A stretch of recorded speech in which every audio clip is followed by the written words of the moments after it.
Business Review, a daily program that delves into the latest and most significant economic stories. From stock markets to currency news, Business Review covers the most up-to-date developments in the global financial world.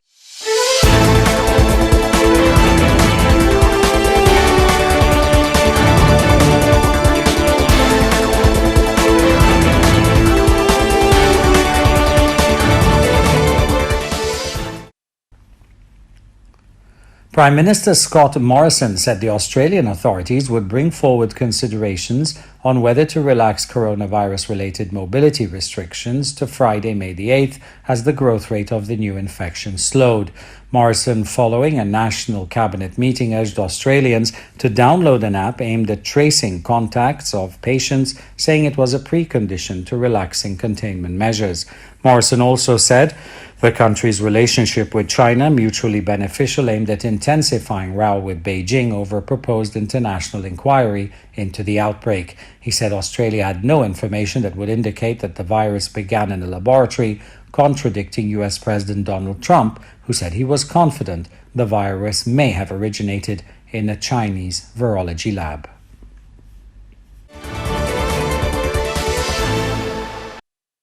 Italy is preparing to introduce an easing of its lockdown, and business owners are hastily preparing for phase 2 of a staggered economic reopening.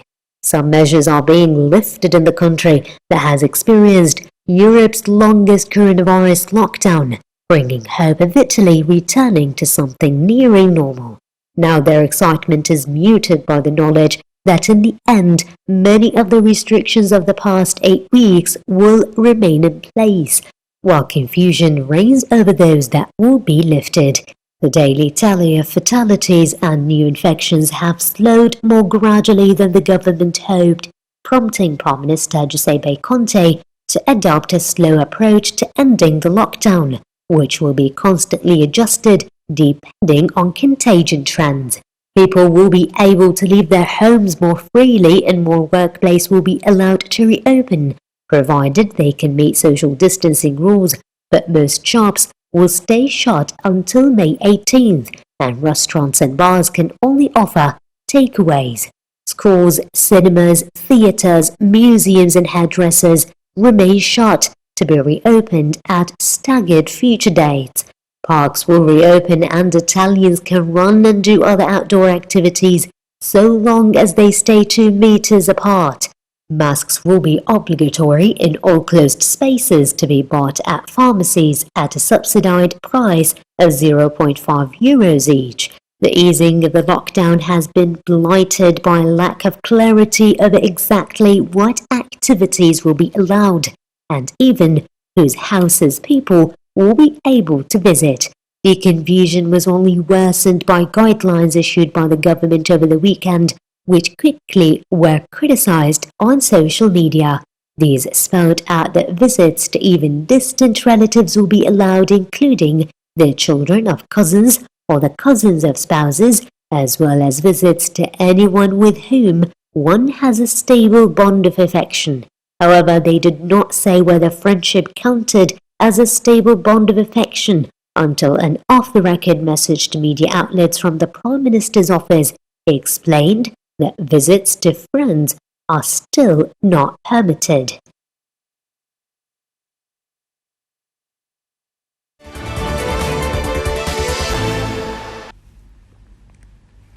Education in rural areas of northwest China's Xinjiang Uyghur Autonomous Region have been greatly enhanced as China's ongoing anti-poverty battle has provided more and better chances for students there and served to fill the gap between rural and urban education.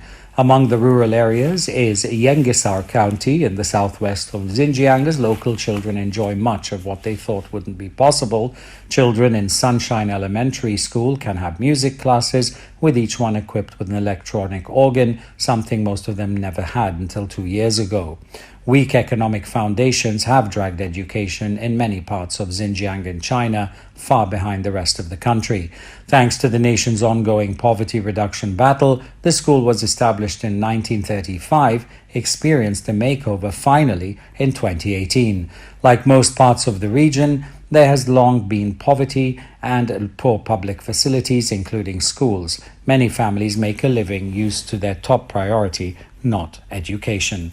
As the anti-poverty battle continues, children's schooling is no longer a heavy burden, with various preferential policies, including free tuition fees, meals, and heating and textbooks. All students in southern Xinjiang can enjoy free education for 15 years. Moreover, for schools of different levels in this remote county, which has changed over the past few years in not just the hardware facilities, thanks to the aid program, more and more experienced teachers from inland cities are coming to support local education. Billionaire investor Warren Buffett said at the annual meeting of Berkshire Hathaway Incorporated that he did not know what would happen to the stock market as the coronavirus pandemic punishes global health and economies.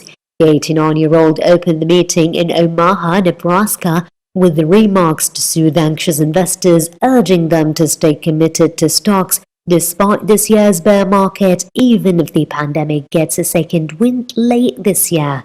Illustrating his remarks with dozens of plain black and white slides, Buffett called dealing with the pandemic quite an experiment that had an extraordinarily wide range of possible economic outcomes. The meeting was held virtually for the first time because of the pandemic, without shareholders in attendance and streamed by Yahoo Finance. Buffett and Vice Chairman Greg Abel spent nearly 2.5 hours answering shareholder questions posed by a reporter.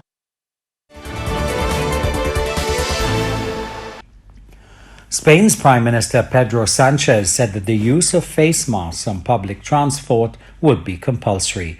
Speaking at a press conference, Sanchez also announced his government would approve a $17.57 billion reconstruction fund to help regional authorities deal with social and economic damage from the coronavirus. Spain hurried out of their homes, allowed to exercise outdoors for the first time in 7 weeks as the government began easing tough restrictions.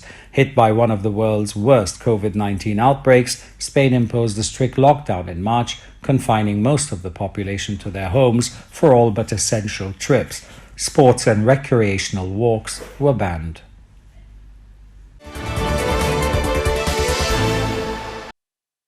The UK will have their hands full to get their economy back on track in the wake of the COVID-19 pandemic, as the country is set to battle a two-headed monster with the Brexit shadow still looming large over the country, according to David Henning, the director of the UK Trade Policy Project at the European Centre for International Political Economy. The International Monetary Fund predicts that the UK will take a 6.4% hit to its GDP this year. Britain's economy could shrink by 34% in the second quarter, and unemployment soar by more than 2 million due to the epidemic crisis. The UK government's independent economics forecaster Office for Budget Responsibility has warned. Meanwhile, the UK and the European Union are still holding talks to pin down the bilateral relations after EU Parliament had ratified the Brexit withdrawal agreement in January. Henning said, "What is a particular worry for the UK economy is that many multinational companies will have to think about their investment strategies as a result of the economic turmoil caused by COVID-19. And with this change of trading relationship between the UK and the EU, at the same time, it is worried that some companies will choose to withdraw their plans and their investments from the UK." Protesters in New York staged a rolling demonstration in cars in honor of May Day to call on the government to protect workers' rights and provide aid to help people reeling economically from the virus. Protesters drove through Times Square that had been largely barren during the shutdown. Protesters laid out body bags to represent the fallen who've died from COVID-19. The auto procession also traveled to New York Governor Andrew Cuomo's office in Manhattan and to outside a penthouse apartment owned by Amazon CEO Jeff Bezos. A mariachi band joined the group outside Cuomo's office in Manhattan.